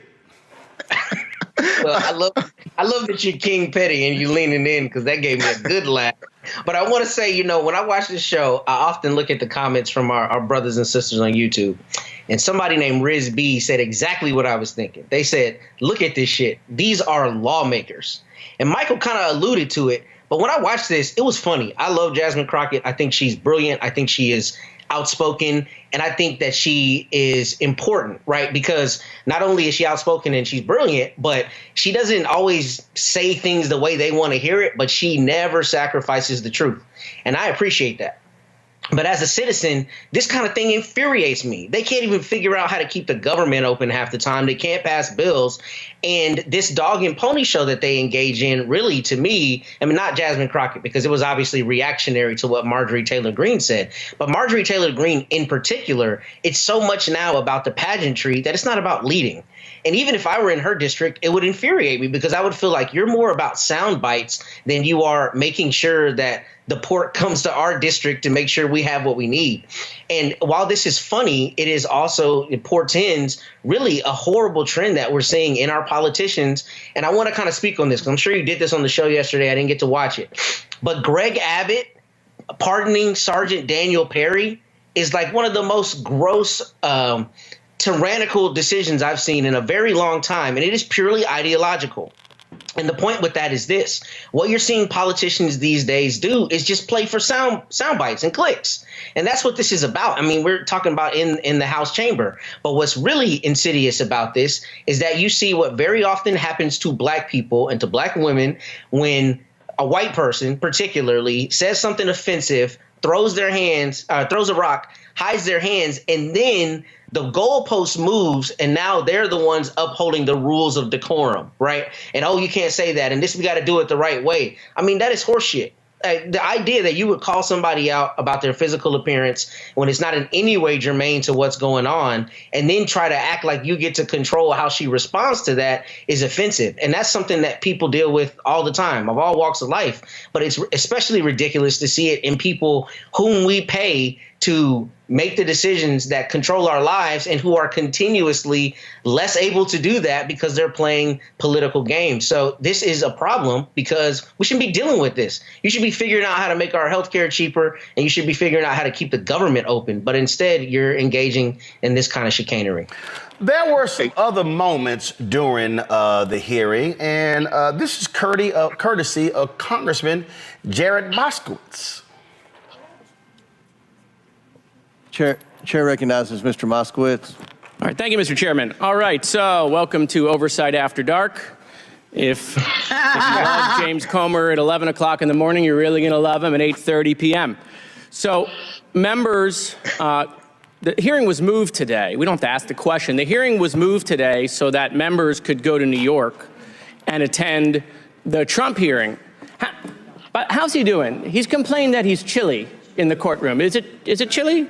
Is it chilly? Will the gentleman yield? No, I'll assume it's chilly. He's doing very good. Okay, good. So, it was mentioned by the ranking member about really what we're doing here. You don't have to listen to my words. I would like to do a spirited reading of the campaign email sent out by the chairman. And it's on lovely stationery. In fact, it says, from the desk of the oversight chairman. I'm not sure you can do that, but I'm not an ethics expert. It says, friend. President Biden is exerting executive privilege in a last-ditch attempt to stop the disastrous audio recording of his interview with special counsel from being released. And it's highlighted in yellow. Want to make sure people saw that. Just a few months ago, the White House bragged that Joe Biden had nothing to hide and would not exert executive privilege during special counsel Hur's investigation. They even said he had nothing to hide. That's in italics. Now Biden and his advisors are terrified that I, James Comer, will release the recordings, forcing the media and the Democrats to answer for the dismal decline of Biden's mental state. He even had attorney Merrick Garland write a letter saying that his interview falls within the scope of executive privilege. This could be the final blow with swing voters across the country. Okay. You and I know, hold on, we're not done, it gets better. You and I know he's not up for the job, but the mainstream's media refusal to report on it as only keeping him in the game. Stand with Comer. The Democrats, you sure about that? The Democrats are pulling out all the stops to stop the bleeding. That means coming after me with everything they had. If you're able, we hope you are, I'd be so grateful if you'd consider making a donation to my campaign. I sure need it to defend against the onslaught of attacks. Thank you for everything. James Comer, chairman of the House Oversight Committee. Without objection, I'd like to enter that into the record. Without objection, so ordered. All right, beautiful. Now, that's what's a trip. Here you got Comer sitting there and he's fundraising off of it. They ain't got no proof of nothing. They ain't. And then you talking about you want to hold Merrick Garland in contempt when that fool Jim Jordan is sitting right there on the committee and his punk ass is still in contempt more than 700 days later. Yes. This is the dysfunctional Republican Party that cannot govern. We have to understand how important it is to vote incompetent people out of office, especially Republicans. If you have incompetent Democrats, run somebody better, replace them also. But this is dangerous. And Kelly mentioned, I think it was Kelly who mentioned health care.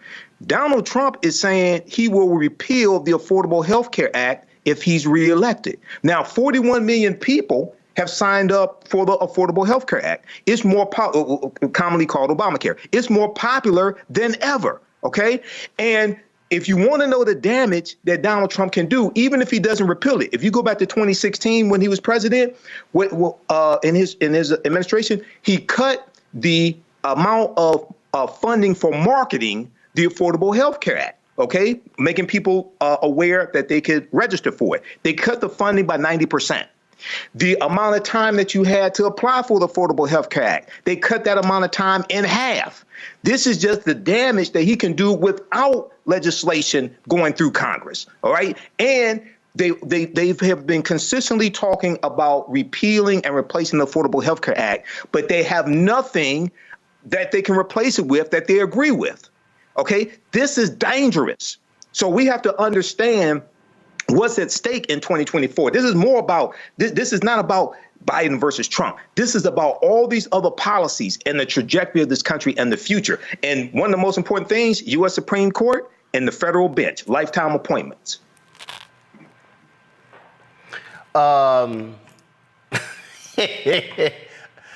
You know what?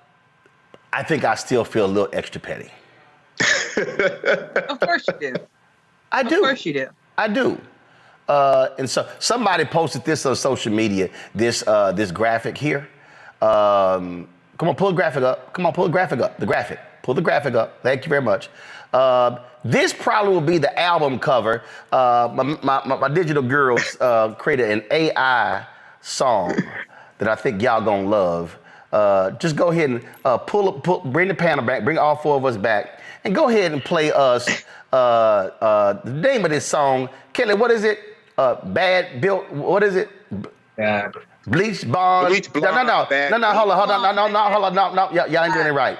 Ladies and gentlemen, here to present the new hit song. Kelly, what's the new hit song? Bleach Blonde, Bad Built, Butch Body. Hit it. Bad built frame, bad built frame.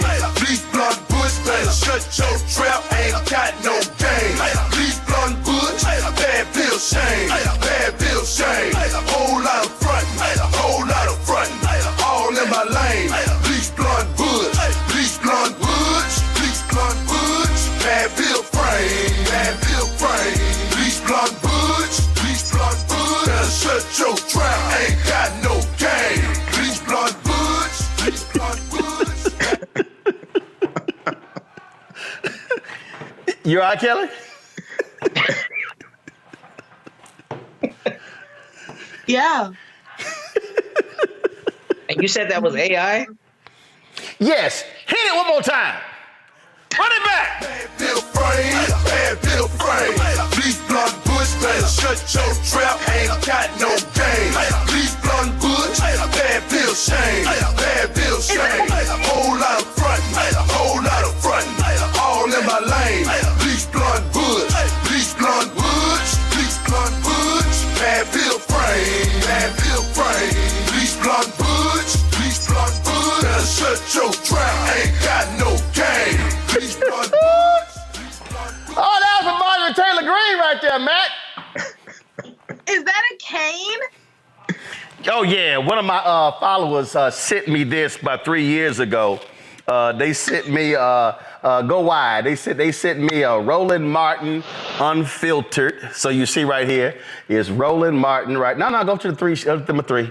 So they got Roland Martin right here. Then they put unfiltered over here in gold. And then they got A5A right here as well. And so when we were playing that video, I meant to get, I wore my athletic pants. I meant to get a belt because they were smacking that ass. They were just smacking that ass of Marjorie Taylor Greene. And so I went ahead and got the cane because they were just like, beep. They were just, yeah. That's what was going on right there.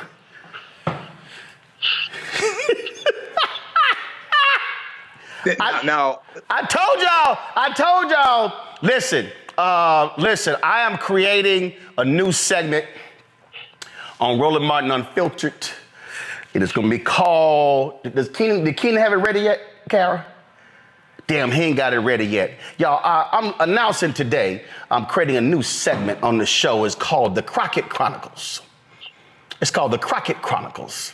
So every time Congresswoman Jasmine Crockett, they have one of these hearings, we're going to be sure to play the best of the shadiest, pettiest comments from my Congresswoman Jasmine Crockett in this new segment on Roland Martin Unfiltered on the Black Star Network. It's called The Crockett Chronicles. Just letting y'all know. Matt, you gonna say something? Go ahead. I'm really baffled at the fact that AI can make a song that sounds like somebody programmed drums on Ableton themselves. I mean, that sounds like a Duro track. I'm listening to it. I'm hearing ice cream paint job. I'm really baffled that AI is able to do that.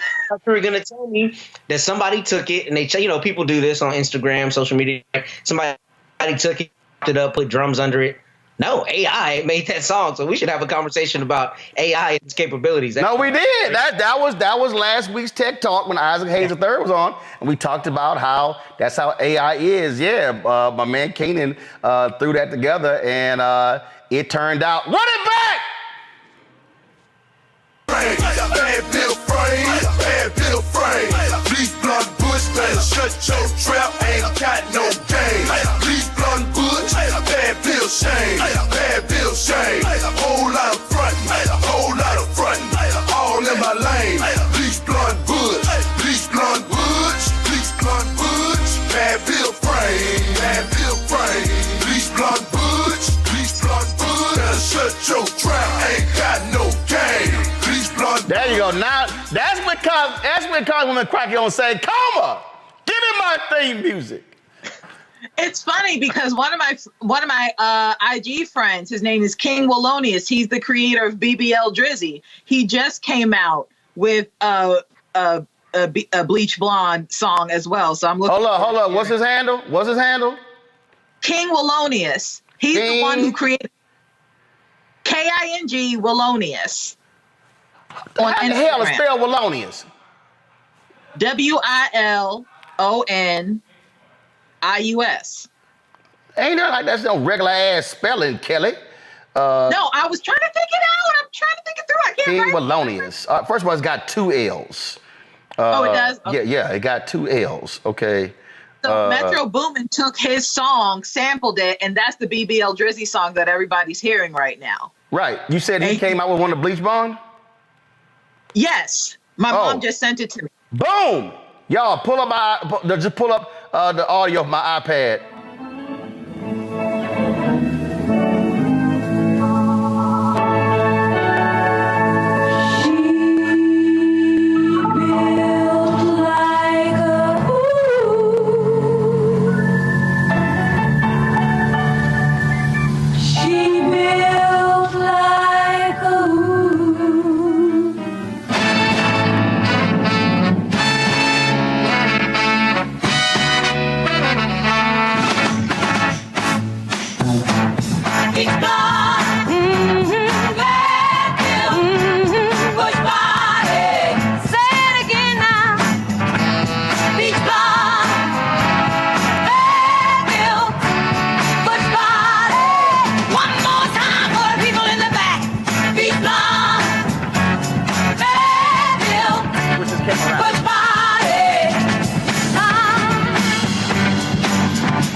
Oh my God.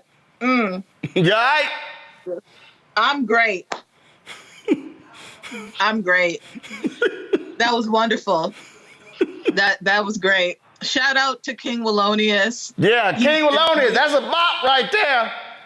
He's an amazing he's a comedic songwriter, and his whole page is just full of bops like that. Like I said, he did BBL Drizzy. He's done that. He's just like this AI guru when it comes to songs and imaging and all of those things. And I've seen his stand up.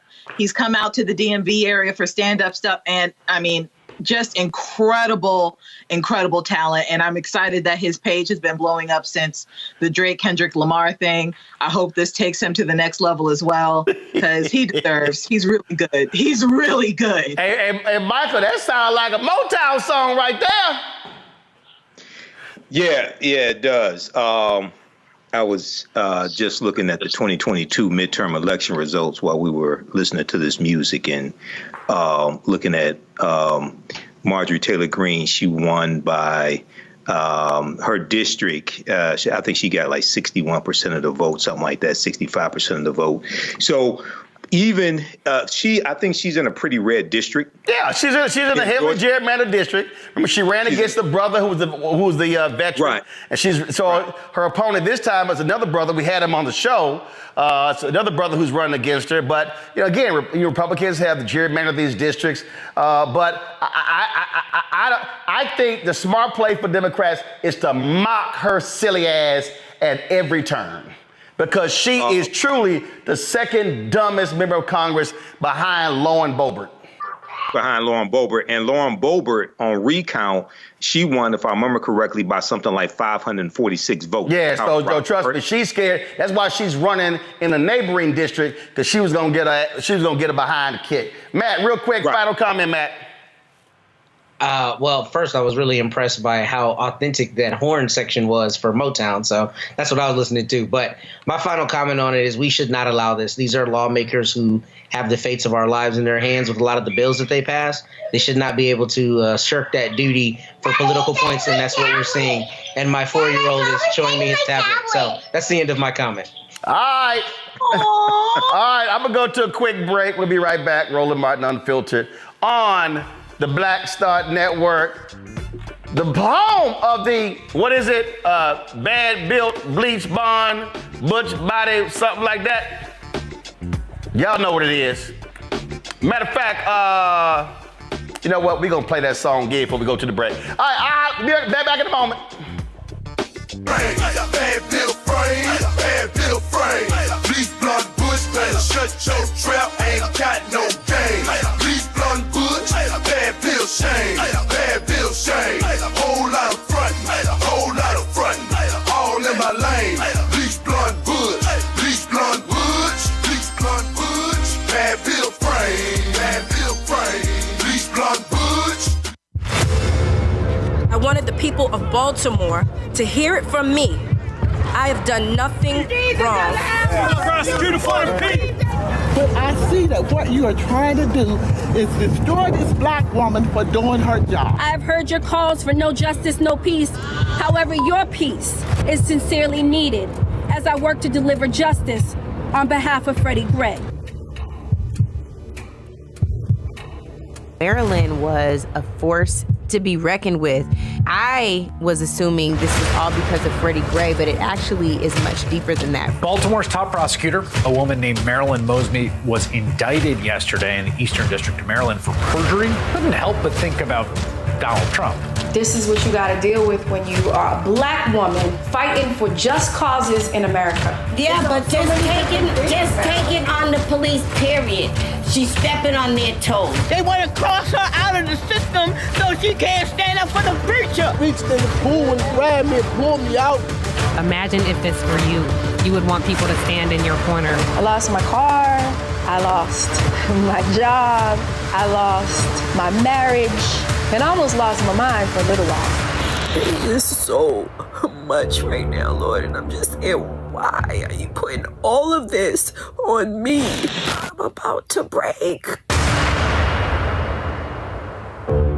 Folks, Black Star Network. Network is here. I'm real revolutionary right now. Support this man, Black Media. He makes sure that our stories are told.